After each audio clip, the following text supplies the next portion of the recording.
Hello बच्चों, मैं हूं सौरभ सर, आपका अपने YouTube channel only future points में स्वागत करता हूं। आज हमारा टॉपिक है एक्सरसाइज 8.2 का क्वेश्चन नंबर 3 और 4, जिसमें ट्रू और फॉल्स को पूरे अच्छे तरीके से बताया गया है। वीडियो को अंत तक देखिएगा, ठीक है। शुरू करते हैं तीसरा क्वेश्चन। तो यहाँ पर देखो, पहले तीसरे क्वेश्चन में क्या लिखा है, यदि यदि टेन ए प्लस बी बराबर √3 और टेन ए माइनस बी बराबर 1/√3, तो ए और बी का मान ज्ञात कीजिए। तो यहाँ पर देखो, टेन ए प्लस बी दिया गया है, तो कितना दिया गया है, टेन ए प्लस बी बराबर दिया गया है √3 दिया गया है। और दूसरे वाले पार्ट में क्या दिया गया है, टेन ए माइनस बी बराबर 1/√3। तो यहाँ पर ये तुमको ध्यान रखना होगा कि टेन ए प्लस बी और ए माइनस बी इस तरीके से दिया गया है। तो सबसे पहले ये ध्यान रखो कि टेन ए प्लस बी, ये लिख लेंगे ऐसे ही, टेन ए प्लस बी बराबर √3। अब टेन का मान √3 किस में होता है, यानी √3 किसका मान होता है, टेन 60 का होता है, यानी यहाँ पर आ जाएगा टेन 60। तो यहाँ से देखो, कंपेयरिंग करने पर टेन टेन हट जाएगा, तो बचेगा क्या, A plus B is equal to 60, और ये समीकरण नंबर फर्स्ट बन जाएगा। इसी तरीके से देखो, ये tan A minus B is equal to 1/√3 किसका मान होता है, टेन में टेन 30 का होता है। तो यहाँ पर क्या बचेगा, ए माइनस बी बराबर 30। तो ये समीकरण नंबर क्या बन जाएगी, सेकेंड। तो इस तरीके से हमारे पास दो समीकरणें आ जाएंगी, फर्स्ट और सेकेंड। तो अब देखो, जब दोनों समीकरणों में एक प्लस है दूसरा माइनस है, तो हम इनको जोड़ देंगे। तो यहाँ पर क्या करेंगे, समीकरण फर्स्ट व सेकेंड को जोड़ने पर, फर्स्ट व सेकेंड को जोड़ने पर, तो जब जोड़ देंगे तो देखो, a प्लस बी बराबर 60 और a माइनस बी बराबर 30।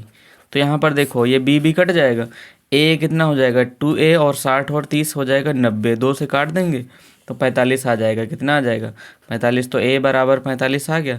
जब a का मान हम किसी भी समीकरण में रख देंगे, a का मान किस में रखे, a का मान समीकरण फर्स्ट में रखने पर, समीकरण फर्स्ट में रखने पर, तो समीकरण फर्स्ट क्या है, देखो a प्लस बी है तो 45 और प्लस b बराबर 60 हो जाएगा। तो b बराबर कितना आ जाएगा, 60 और माइनस 45, 60 से 45 घटा दो तो b बराबर 15, यानी b का मान कितना आ गया, 15 आ गया। तो ये इस तरीके से पूरा क्वेश्चन को सॉल्व किया जाएगा, ठीक है।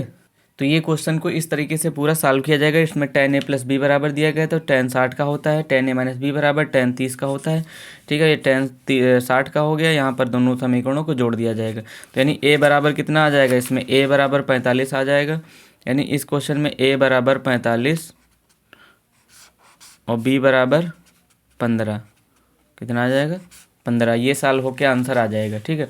अब देखिए, इसके बाद चौथे क्वेश्चन में बताया गया है, सत्य या असत्य कारण सहित स्पष्ट करो। यानी इसमें देखो, सत्य और असत्य भी बताना है और कारण सहित भी बताना है, तो इनको ध्यान रखना है।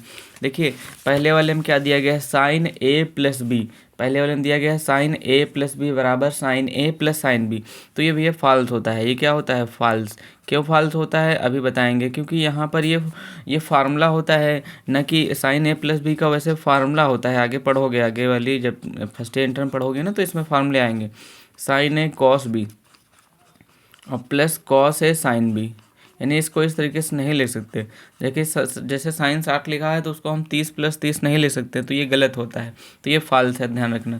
और फिर सेकेंड नंबर में है, थीटा में वृद्धि होने के साथ साथ साइन थीटा के मान में भी वृद्धि होती है। तो देखिए, यहाँ पर ये ट्रिग्नोमेट्री टेबल बनी हुई है, यहाँ पर देखो सेकेंड नंबर के लिए ट्रिग्नोमेट्री टेबल, तो ये बनी हुई है। देखो, साइन 0 का मान 0, साइन 30 का मान 1/2, साइन 45 का 1/√2, साइन 60 का √3/2, साइन 90 का 1। देखो, इसका साइन का मान 0 से 90 के बीच में बढ़ रहा है, इसका मान, यानी 0 से 90 के बीच में क्या हो रहा है, बढ़ रहा है। तो ये कैसा हो जाएगा, ये ट्रू हो जाएगा, यानी सही है, ये सही है, ट्रू है, ठीक है।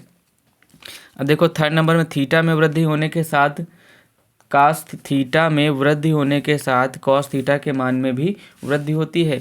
देखिए, तीसरा वाले के लिए हम ये लोग देखेंगे, अभी बता रहे हैं। तीसरा वाला ये कॉस थीटा के बताइए। थीटा में वृद्धि हो रही है, 0 से 30 के रूप में बढ़ रहा है, जब 30 से 45, 45 से 60, 60 से 90, क्या वृद्धि हो रही? नहीं। देखो इसमें कॉस में 1 से 0 में जा रहा है ना, तो इसमें वृद्धि नहीं हो रही, इसमें घट रहा है, तो इसको ध्यान रखना। थीटा में वृद्धि होने के साथ कॉस थीटा के मान में वृद्धि नहीं होती है, जबकि थीटा में घटने के साथ, थीटा बढ़ने के साथ उसके मान में घटता है, यानी उसका मान घटता है, तो ध्यान रखना ये हो जाएगा फॉल्स। ठीक। अब इसके बाद थीटा के सभी मानों के लिए साइन थीटा बराबर कॉस थीटा, यानी सभी मानों के लिए साइन थीटा बराबर कॉस थीटा क्या पॉसिबल है? नहीं।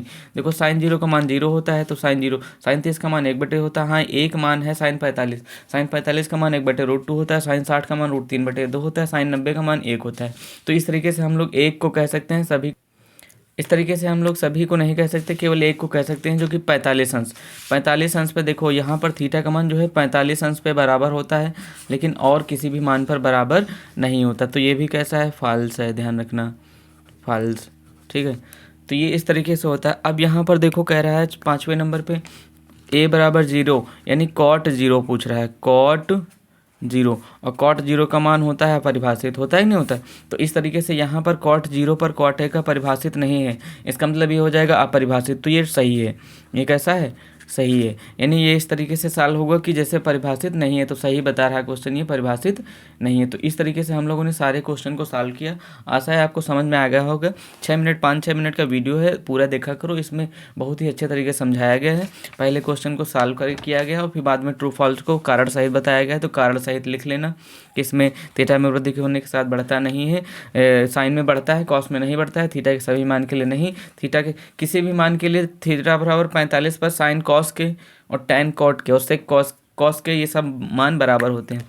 ठीक है, उम्मीद है आज अच्छे से वीडियो पसंद आया होगा। थैंक यू, और लाइक, शेयर और सब्सक्राइब और कमेंट, ये आपका काम है, करते रहना। ठीक है, मिलते हैं नेक्स्ट वीडियो में, धन्यवाद।